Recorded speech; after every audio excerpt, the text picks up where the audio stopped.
মুক্তির পর বক্স অফিসে কাঁপিয়ে দেয়া ভারতের দক্ষিণী সিনেমা বাহুবলী আসতে চলেছে নতুন রূপে।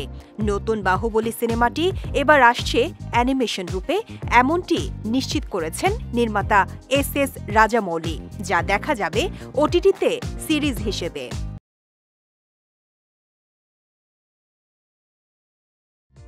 সম্প্রতি সোশ্যাল হ্যান্ডেল এক্সে একটি পোস্ট দিয়েছেন রাজামৌলি। পোস্টটিতে তিনি জানিয়েছেন, মহাবিশ্ব আটকাতে পারবে না বাহুবলীর প্রত্যাবর্তন। আসছে Baahubali crown of blood animated series.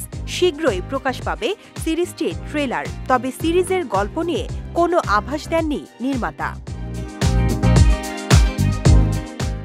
বাহুবলীর মাধ্যমে দক্ষিণ ভারতীয় তারকা থেকে গোটা ভারতের মহাতারকা হিসেবে দর্শকদের সামনে হাজির হন প্রভাস। বাহুবলী ও বাহুবলী 2 এর জন্য তেলুগু এই অভিনেতা দীর্ঘ 5 বছর ধরে বিরত ছিলেন অন্য কোনো সিনেমাতে চুক্তিবদ্ধ হওয়া থেকে।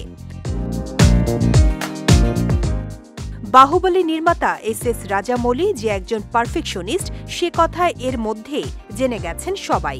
বাহুবলী আর বল্লাল দেবের সম্মুখ সমরের দৃশ্য যেন নিখুঁত হয়, সেজন্য 6 মাস ধরে দুই অভিনেতা প্রভাস ও রানা দগ্গবতীকে লড়াইয়ের প্রশিক্ষণ নিতে বাধ্য করেছিলেন তিনি। সেজন্য সুদূর ভিয়েতনাম থেকে মার্শাল আর্ট প্রশিক্ষকের ব্যবস্থাও করেছিলেন বলে জানা গেছে।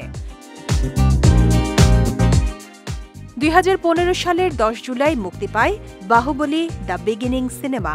এর কেন্দ্রীয় চরিত্রে অভিনয় করেন প্রভাস, রানা দগ্গবতী, আনুশকা শেঠি, তামান্না ভাটিয়া সহ অনেকে। বাহুবলীর প্রথম এবং দ্বিতীয় কিস্তি মুক্তির পর ভারতীয় বক্স অফিসে আয়ের দিক থেকে রেকর্ড গড়ে এই সিনেমাটি।